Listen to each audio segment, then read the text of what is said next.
All right, we are back in Senate institutions and it is still January 16th. And now we have Catherine Benham, who's the Chief Fiscal Officer here to help us begin our conversation about IT, which is coming into our jurisdiction. So do you know the members of the committee? Have you met? I have met them during new member orientation, but Catherine Benham. Senator Major from Windsor. Yes. And Senator Rob. Yeah. Senator Sanders from Belize County took over from. Hi, Russell. Pleasure to meet you. Yeah, so Catherine agreed, or I should say Ms. Benham. You can, that's fine, Catherine, that's fine. So we talked last night, I talked with the chair last night about just coming. I don't have a presentation to give you, but I have some thoughts and how to, ways that I might think about IT. And so I just, I also reached out to Rick Seagal, who is the IT council person, and he may or may not show up at this time, but he's a great guy. And I'm just IT. I'm not a lawyer. I'm not going to define for you what it is and isn't. I think you can use him to help think about what your purview is and isn't, but it's it obviously could potentially cover a lot. In the big picture, there's a book, and I mentioned this last night, called Recoding America by a woman named Jennifer Palka. Have you read it? And it's one perspective on how government works or doesn't work in terms of IT. Technology changes a lot pretty quickly. And I don't know, did you enjoy it, Senator? Did you enjoy everything? But it was a very interesting perspective of somebody who's done private sector technology and the public sector, and how you organize your thinking and how you try to set things up for success. And I would say I do come at things from a fiscal perspective and spending, and I care a lot about incentives and how you set government up and therefore the state of Vermont up for success. And so Recoding America. Yeah. And Jennifer Palka, P-A-H-L-K-A. Yes. I listened to it. Yeah, exactly. It's in my audio. Yeah, if you're driving back and forth, it's a pretty easy read, and it's an interesting. It's one perspective. I'm not going to say it's the only one out there, but it was one that I read pretty recently. And so I do come from everything from a budgeting perspective, and IT projects get funded in the budget bill. For a period of time, they were in the capital bill, and I was staffing the capital bill when the governor was the chair, and also then the Senator Floyd. But there was a period of time where they were putting big IT projects into the capital bill, and so then there became this whole question about how does the institutions committee get comfortable with what is this project going well? Are they doing the right thing? It's like it's a challenging place to be if you're not a technology specialist. So in 2015, we hey there, nice to see you, Rick. We as a body in the capital bill, we funded the consultant to work for the legislature, so it works under joint fiscal, to review IT projects and provide some analysis coming from the legislative perspective. The administration has their people who have the project. They are officially required on big projects to hire an independent reviewer, and they do that. That's all fine. We have our own person. So that person got hired in 2015. His name was Dan Smith at the time, and he created a format of how are we going to review it, how are we going to summarize, and what process are we going to do to try to review all of the projects that come before us. And so he created it. I think it's great. It was a very useful document, and we've used that format ever since then. Dan Smith finally retired, and then we've hired a woman named Lisa Galvin. And if any of you have followed the Joint Information Technology Oversight Committee, she has testified in there, done work on the project since he retired. So the kind of projects that were both in the capital at one point and then moved into the budget we've got judiciary, the DMV, which you all may or may not have heard about. They've just done some upgrades. The unemployment insurance module, which had some challenges during COVID, as I think you probably all heard, and that's moving along. There's currently a large project called the ERP Enterprise Resource Planning. Is it project? Yeah. And that's an enormous project that's gonna touch all the finances of the state, the time reporting, it's enormous, I'll just say. And, current people who are managing the project were not the people who started, but it has some big challenges in front of it. And so, that is another project that Lisa has reviewed and that you all will be hearing about over the years. Couldn't tell you if they need more money. I don't know if you'll see them in any bill this year. There was an $11 million that is held back. And the Joint Information Technology Oversight Committee had to release it, and they released it in December. But I would say that particular project has some big challenges, and it's a big project. And that's one that you might want to keep your eyes on, and it may or may not land much this year. I don't know what they're going to ask for, but it's a long-term thing that you would want to make sure goes well. And if it doesn't go well, you won't hear about it. Like the other thing that's happened over the years, the Agency of Digital Services was a department, and it became an agency, and it pulled in a lot of the employees from that were actually housed in agencies. It centralized more of the work. Dan Smith, the consultant, had some thoughts on it, and I don't know that anyone was talking about reorganizing it any differently, but that was one of the big changes that happened as well. And there are pros and cons to that. And finally, the thing that I think about a lot is there's no real funding source for IT. So this is the problem. This is why it ended up in the Capitol bill, because it was pressing, and that was the only place there was money. It's now we've had some of these surplus funds, so that's where some of it has landed. I don't know what the governor will propose this year, but there's been discussions in the past of trying to figure out a source of like a revenue source that would fund IT projects. How can you set up a system that is more sustainable? The other interesting thing in my mind is IT has gone from, you used to buy the CD and program your computer, and now people you buy it off the cloud and you have a subscription. So it's a different Way of paying. And you pay, it's not like a big lump sum up front and then now you're paying over time. Yes.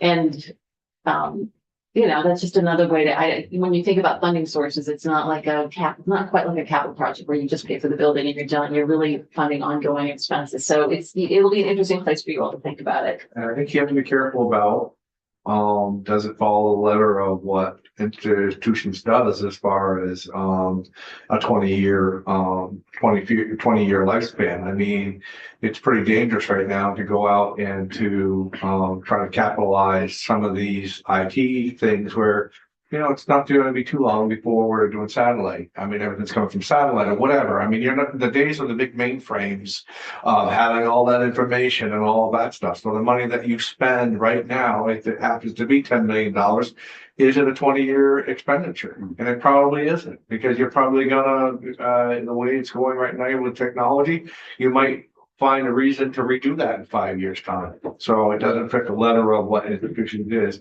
with a 20-year capital expense. Well, luckily, we have legislative counsel to help Right. with that and also figure that out. Thank you, Madam Chair. I'm confused a little bit as far as what we cover. Well, one of the things I'm asking, which should, Senator Ingalls' point, is broadband. Do we oversee that? And being a rural state, sometimes when I go home, if I get broken, I go down, I'm done. So is that covered? And so it's a little bit of a moving target right now with us, because we don't know exactly what our purview, as you mentioned earlier, is. Yeah, so you do have legislative counsel that may help you define IT or not. You also have your committee roles, and I would let the Senate Secretary also speak to that. And then you also have,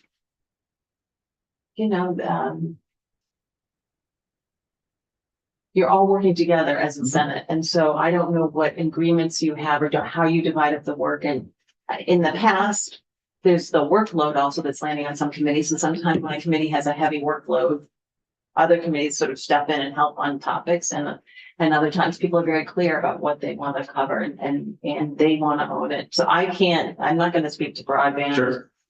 And you're right, that is an example of potentially something that could, but I don't know. We also have issues about there's the funding, which is where I come from. What is the state going to fund, and how are you going to do it? But there's also the question about public policy, but privacy, which of your committees, because broadband can touch on a lot of different committees as well, right? Do you mind if I? No, please. Yeah. Rick Sagel, Office of Legislative Counsel. Good to see you all again. So the question, Senators, about whether broadband specifically or just in general Well, IT. IT and our purview one, and specifically, broadband, because that, and data privacy is another that, I'm not sure if any of that is under our purview and the like.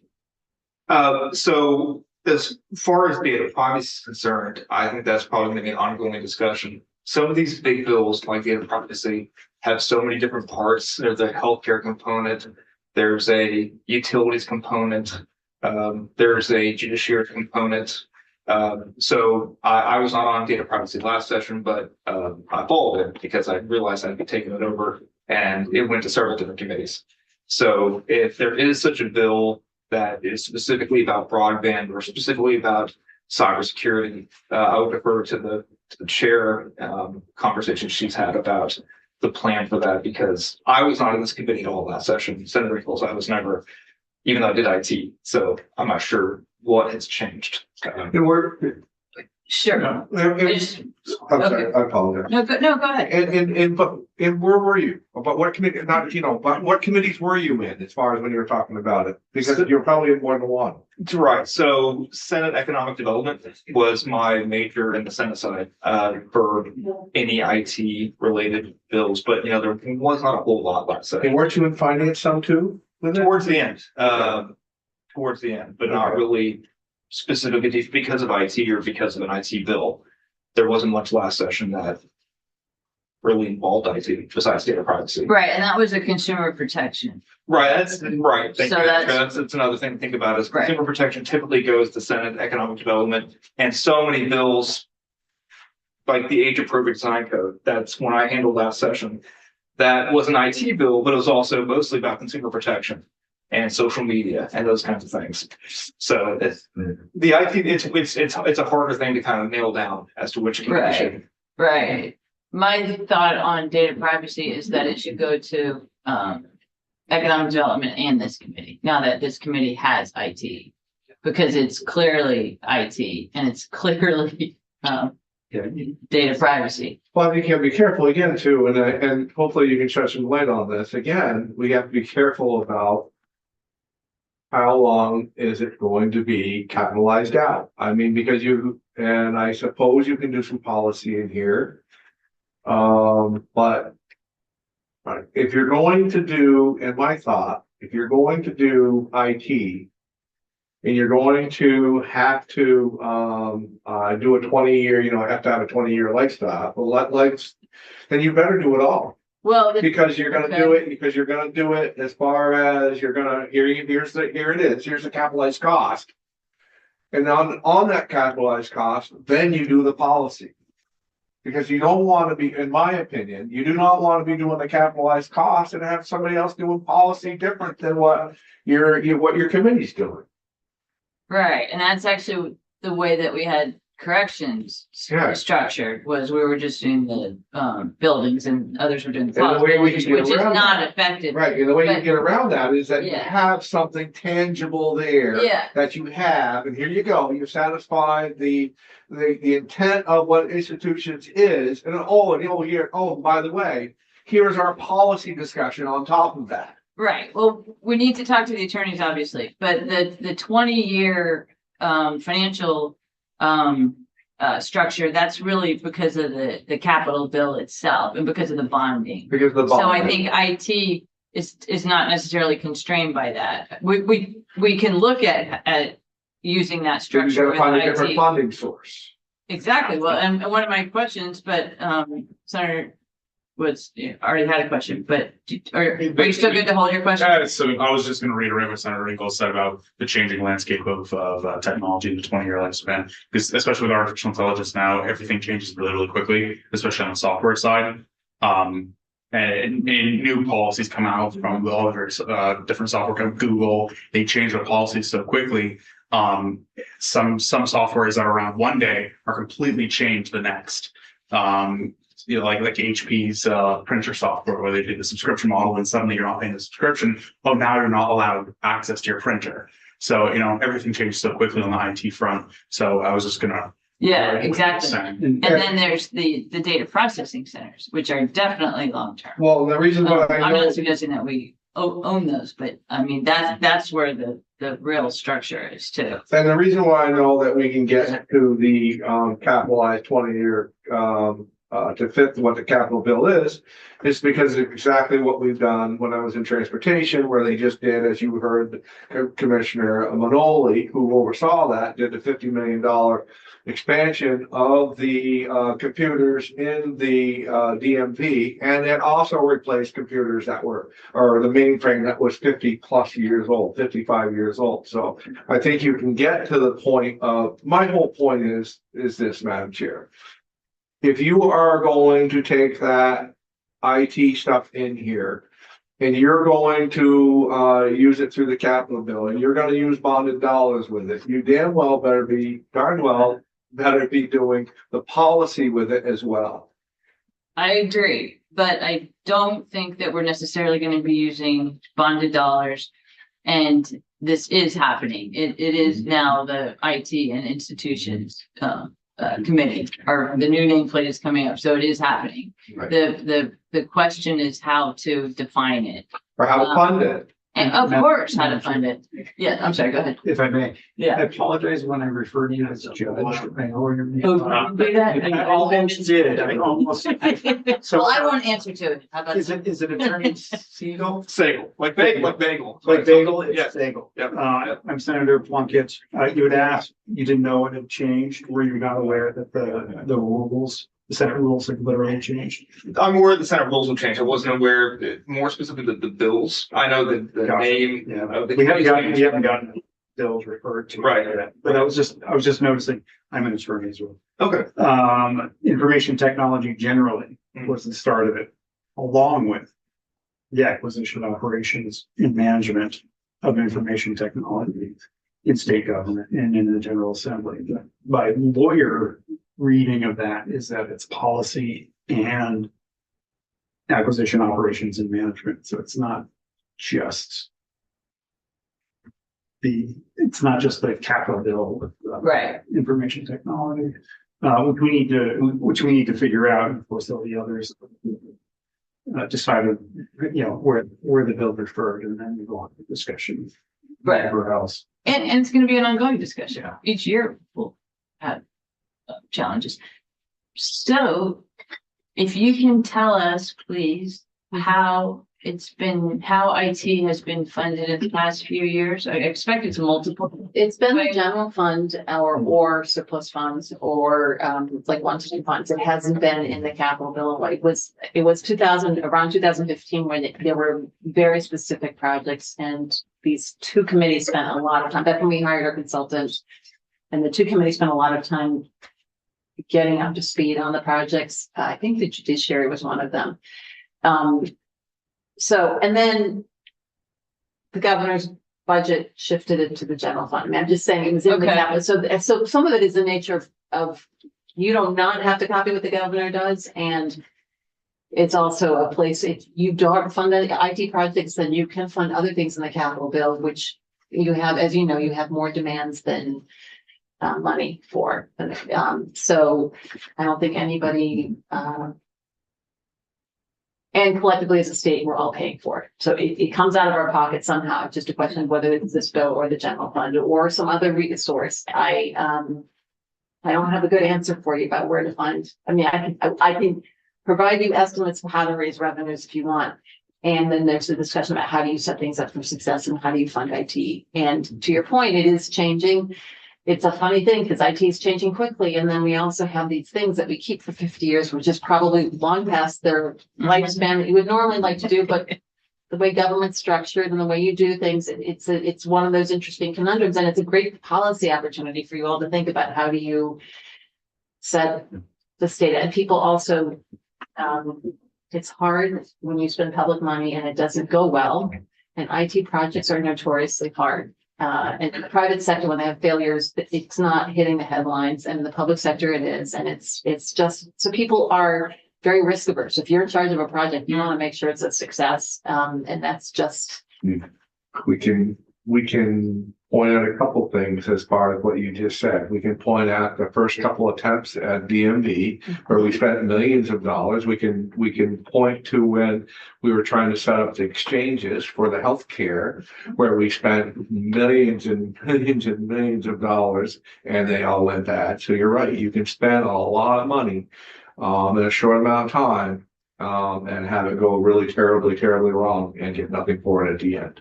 And then you can also, this latest DMV went well. Right. So if that, you know, we all want that, but I'm just, if you're a project manager in state government, it's really, or even for you all, if you voted for the money for it, it's really hard when something doesn't work. Right, and I was hoping we could get a couple of examples, at least one example of a good project, which we have in DMV, and try to learn how, what, components helped it be successful, and maybe it was the experiences that they had previously, which I hope not. You know, I hope that we don't have to go through. I think it was experience about your of failures. Yeah, yeah, Of but failures. that can't be our standard procedure. And to be fair, and to be fair, Yeah, give credit when credit was due, Commissioner Manoli, who finally grabbed it and just took it and made it work. And she lived it and made it work. And a lot of respect for her on that. so we'll talk to her about I that. mean, there are these very, so again, our consultant Lisa Galvin can talk about this, but ADS can also, they have there are Yeah. certain standards that you expect, business, like the big thing is business, is reprocessing. When you have to change the way people do business when you take on new software, like, you know, you get an update, you're like, all of a sudden your thing doesn't work, but business process reengineering is the word I'm looking for. And I think she spent a lot of time on that because the employees had to change the way they were doing as a year to take on this new software. That's a lot of work. And you got people, some things you have to keep doing. And they're like, no, the software actually has to spit out whatever, the receipt. Right, But the employee can actually change the way they're doing it. And that's, to give her credit, that's a lot. That particular company also had a successful project with the tax department. And nobody, so the people don't like it. Tax We don't hear about the- exciting, you don't hear about the successes, but that was another, and is it Fast? Is that the company? Yeah, I can't remember. I think it's Fast, but the private company, I'm just saying they had a success there. They've had a success in DMV. I don't know. I couldn't tell you. They actually came here and put people here where they worked directly under her, even though they were working for that company. So it's a lot about getting the, somebody who owns the project and, I'm just trying to think, but we have, I don't know if can you share my screen? I believe. So we'll Uh, certainly let you. Linda, can we? I'm sorry.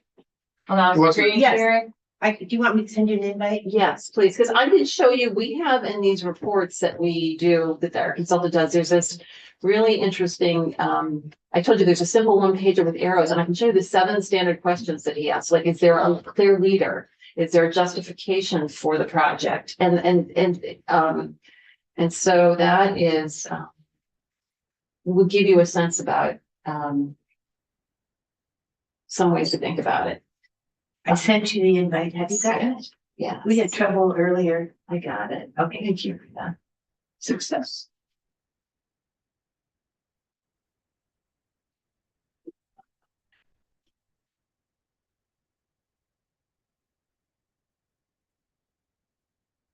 Um, I'll make you co-host. thank you. Let me find a report for you.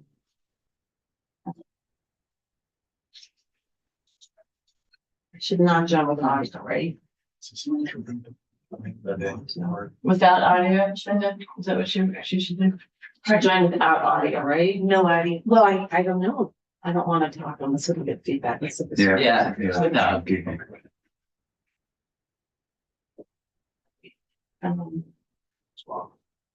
Maybe. Is it showing? Yeah. Oh, not to show my screen. Let me find the report first. And,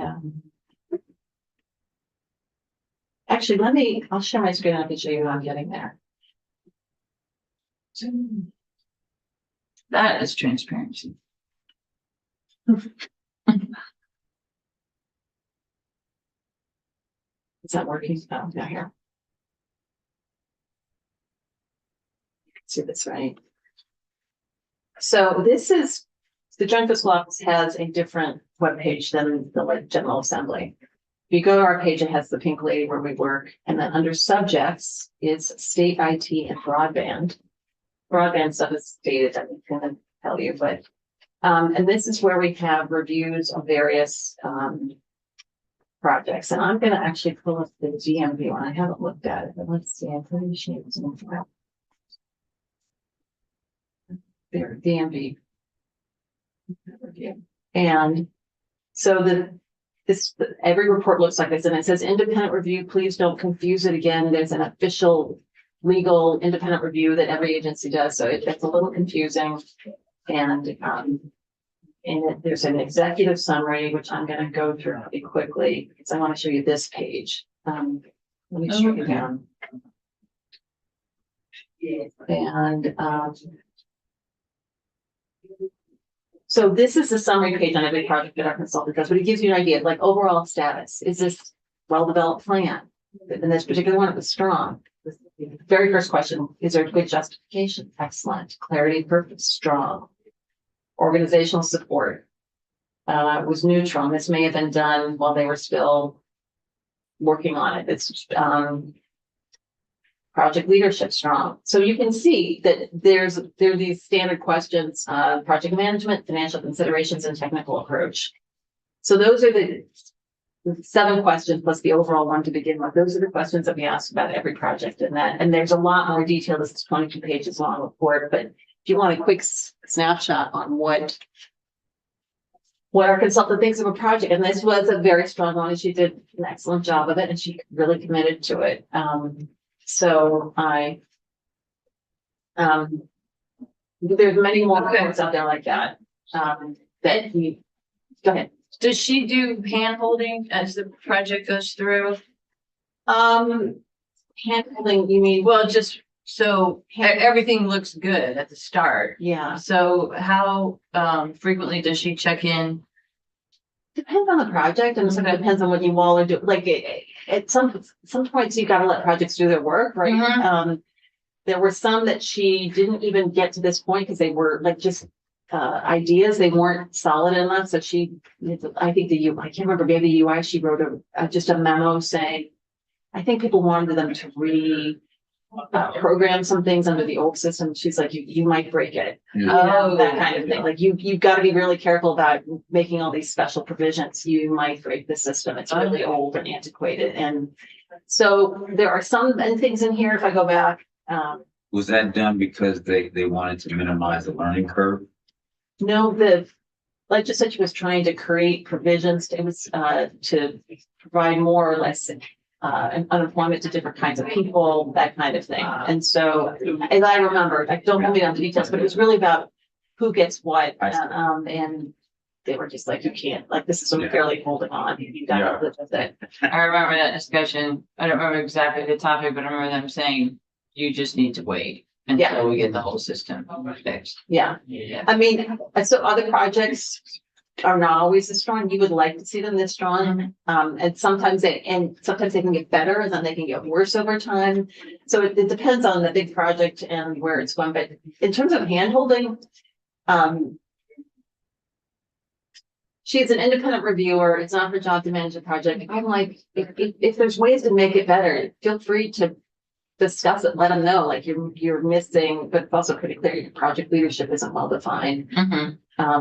But ultimately, it's the project manager who owns the project, and we don't have any authority to make them do anything or not, except to bring it to you all, and you all can provide money or not provide money.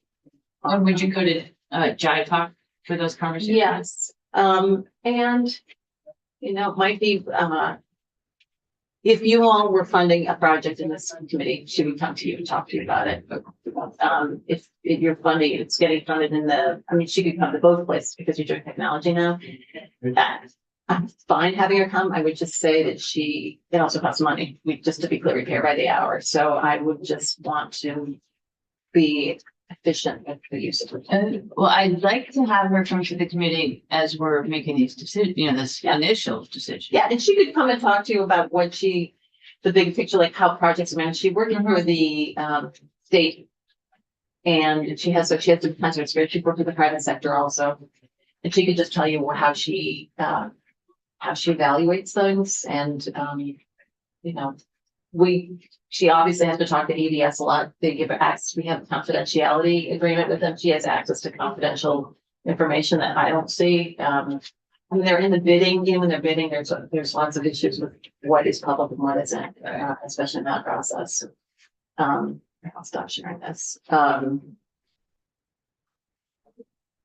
what does that help you with that? Because I have one other thing. Yeah, that helps. Anybody have questions? Good. So artificial intelligence, you brought it up and I think it's a really important thing. And partly because it's changing so fast and nobody knows what it's going to do or be exactly and how we're all going to use it. The NCSL, they have a summit every year for all, they have, thousands of people show up, and it's in Lexington, Kentucky this summer. And I went and they had that woman, Jennifer Palka, was one of the opening speakers, but there were several sessions on artificial intelligence and other states are doing things. I can send you a link, maybe I can send it to Linda. They have a page of the state actions on, artificial intelligence in the 50 states. And you can see not everything was enacted, but they had every bill that I know of that state by state. So you can see it ranges across, across the gamut because artificial intelligence touches our citizens. It's also matters for the General Assembly. How do we use it here for drafting bills or doing information research on things? So I would just encourage you all to think about that. And because I feel like that's a challenging thing, and I can't tell you what you should do or not do, but there's a lot of opportunity to think about policy making with that. There's also Vermont had an AI task force that wrote a report in 2020. And it was a task force that included a broad range of people. It wasn't just legislative at all. And so I will send you that link also. Perfect.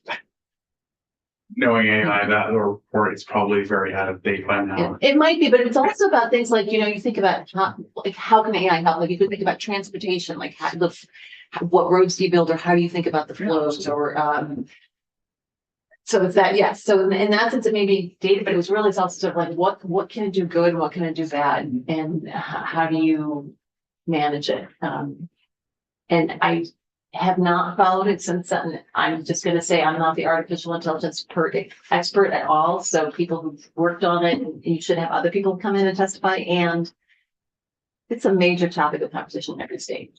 Yes. In every sector of every state too. Yeah. Yeah. All right. Well, I think we're gonna need to do some homework and we might want to have individuals take the lead in some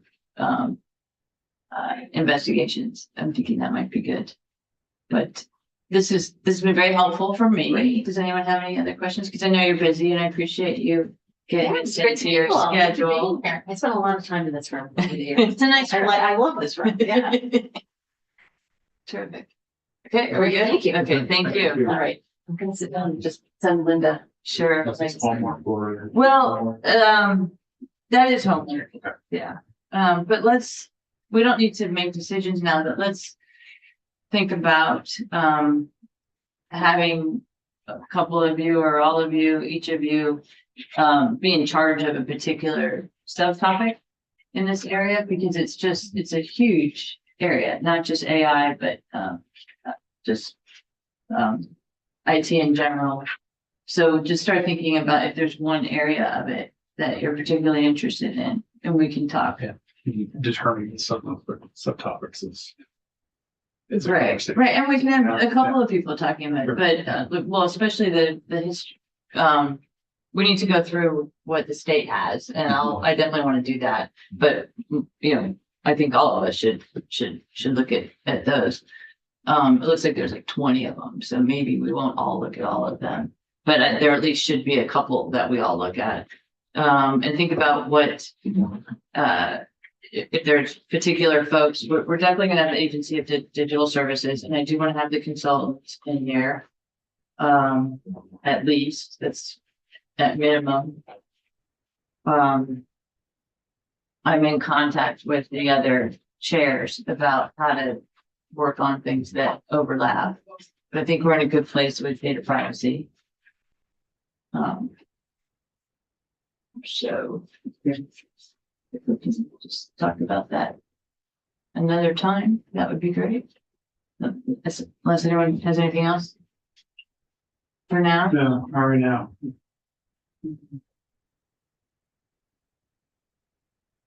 Actually, do we know if, Bernie Sagal will be attached to us? He will be, yes, right? Sagal, Yes. yes, definitely. And on the IT specifically. Yeah, he was in one of the Judge Hawk meetings, and I saw they had him, putting a sentence in a memo on the fly. Oh, okay. He's very flexible. Yeah. We're interesting clients. So they have to be flexible. All right, well, we have plenty to think about.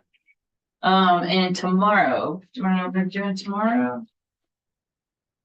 Oh, we're doing the reports that we talked about, not this report for tomorrow, but these reports, that start off with the energy reports. And I don't think we have anything else. Yeah, it's great. Okay, but it's Friday, so we don't have to go to 4 o'clock. Okay, Well, I'm all for that. okay. All right.